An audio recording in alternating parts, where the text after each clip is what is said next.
Hey, fellow Guardians! Welcome back to my channel. Today, we've got an exciting update to share with you straight from the Armor team of Destiny 2 development team. So, kick back, grab your favorite gaming beverage, and let's dive right in. In this video, we'll be delving into development insights, the final shape armor tuning preview. First, I'd like to recommend my two videos I made this week. One is about the ability changes Bungie dropped out on Wednesday, and the other is about the weekly patch notes. Both videos I linked in the description below. Let's start. They say, hello. This is the Armor team, with an overview of some of the tuning changes we're making for the final shape.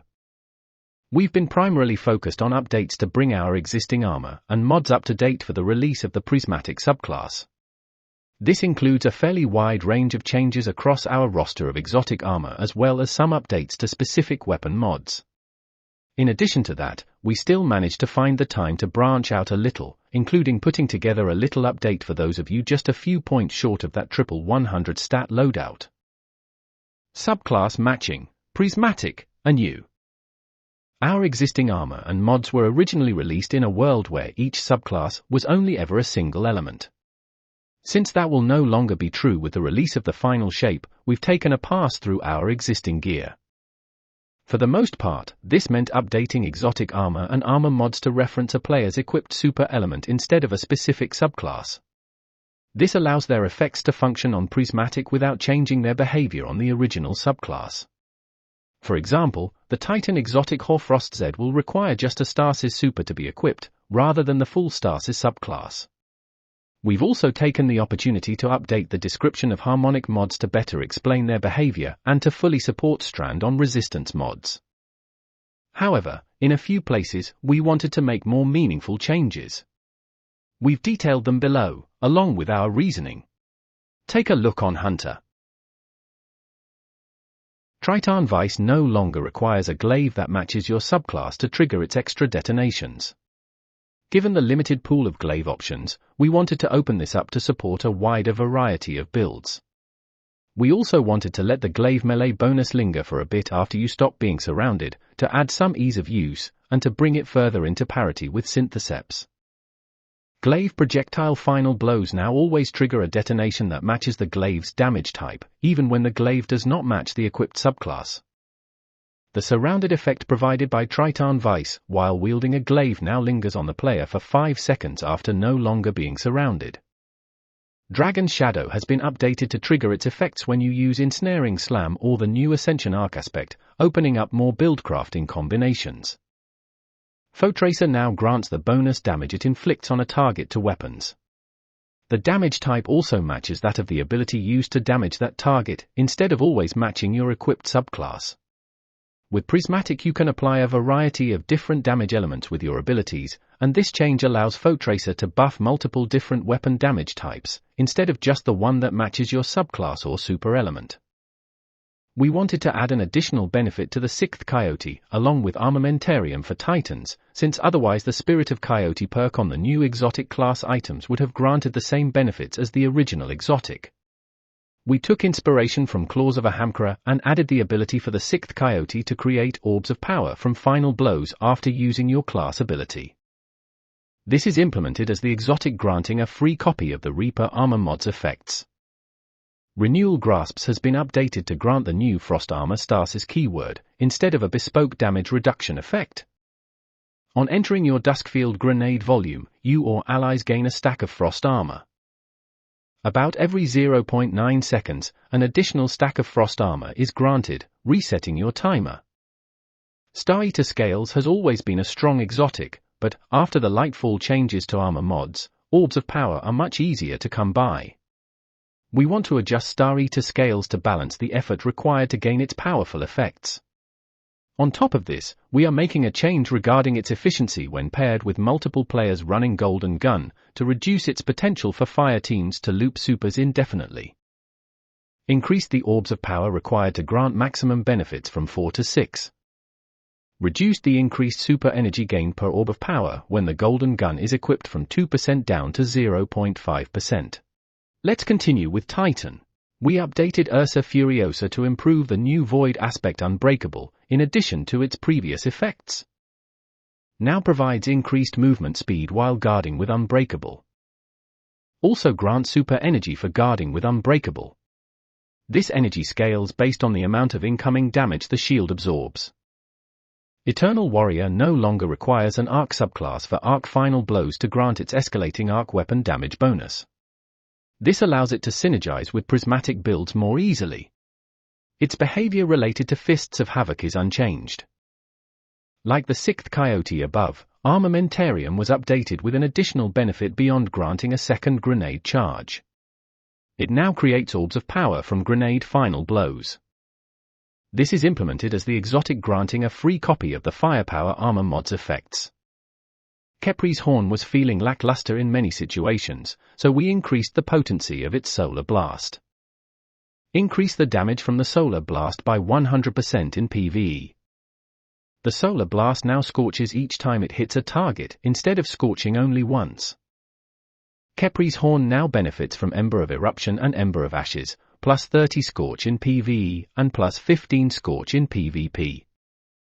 Heart of Immus Light's buffs in the HUD could easily crowd out other important information. We felt that it could be less verbose in its HUD feedback, so now it displays a single, consolidated status effect icon in the HUD to communicate its state, instead of the 2 to 3 it used before. The functionality of the exotic is unchanged. Syntheseps is an exotic all about being in the thick of a group of enemies, and its effects are potent to offset the inherent danger of being surrounded. However, we felt that it was too easy to carry those powerful effects, once triggered, into far less dangerous 1v1 encounters. Reduced the amount of time that bionic enhancements lingers after no longer being surrounded, from 8 seconds to 5 seconds. This duration is now visible as a timer on the buff. Severance Enclosure is a particularly noisy exotic when it comes to its effects blasting enemies around the battlefield. We wanted to alleviate some of the noise and awkwardness around the explosions, to better bring them in line with our other area effects on exotics. Its explosions now require line of sight to damage enemies. We also reduced the knockback intensity of these explosions, which will now launch enemies more consistently vertically. Moving forward to Warlock. Mantle of Battle Harmony has been adjusted to grant more super energy for defeating powerful enemies, and the cooldown on granting super energy has been removed. This is intended to make it more potent in a wider variety of activities. Now grant super energy ranging between plus 1.5% and plus 4.5%, depending on the target type killed. Remove the 2-second cooldown for the perk's activation. Balador's Wrathweavers has been updated to grant the new Frost Armor Stasis keyword instead of the old Stasis Shard over Shield. Activating your Rift grants you and nearby allies the maximum Frost Armor stacks when Frost Pulse is equipped. Activating your Winter's Wrath Shatter attack grants nearby allies the maximum amount of stacks of Frost Armor. When your Winter's Wrath ends, you gain maximum stacks of Frost Armor. A Secant Filament's Empowering Rift will now reset a player's existing Devour buff duration back to 11 seconds when they enter it, in addition to its previous behavior.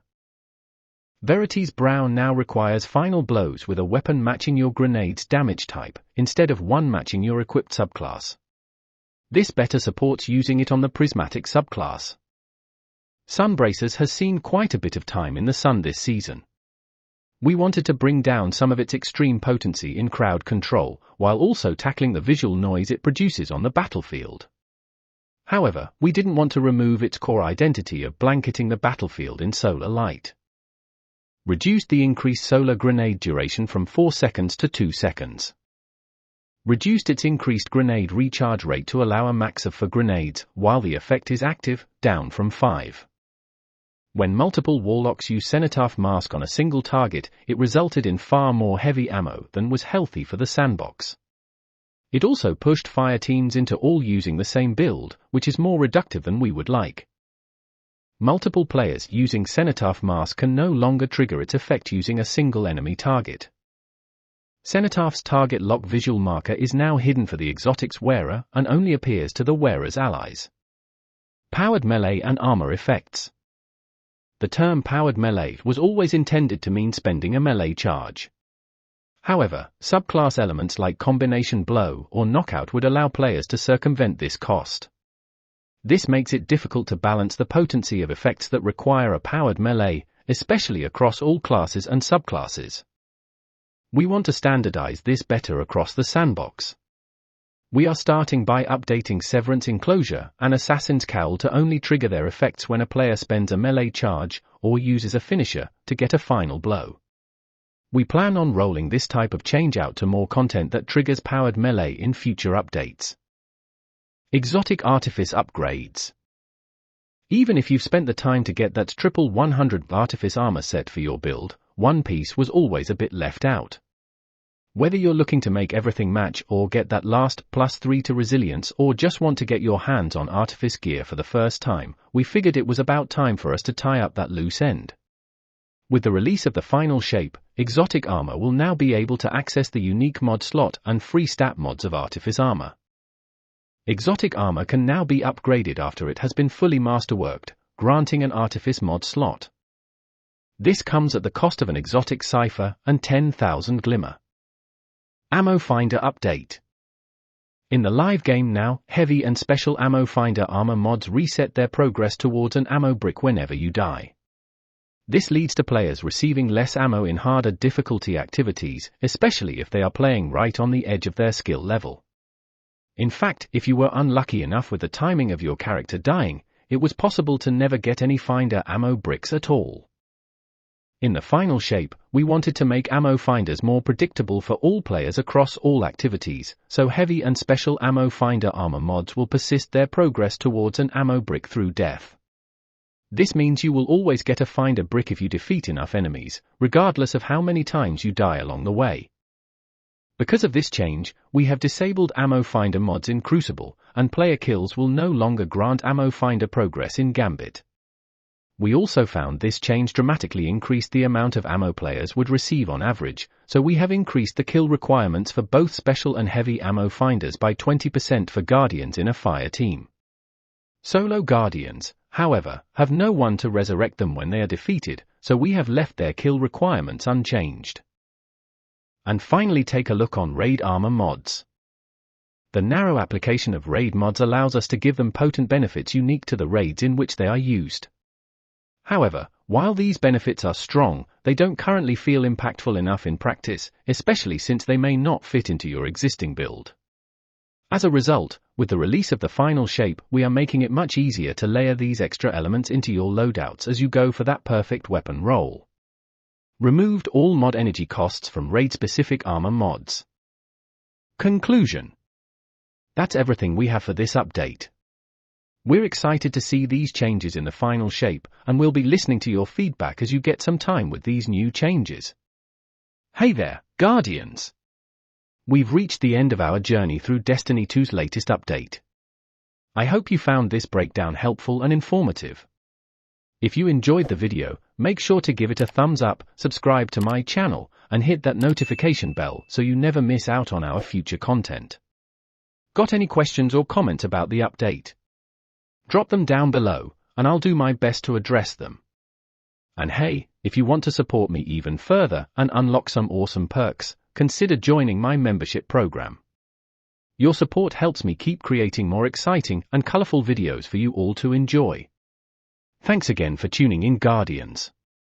Until next time, keep on gaming, and I'll catch you in the next one.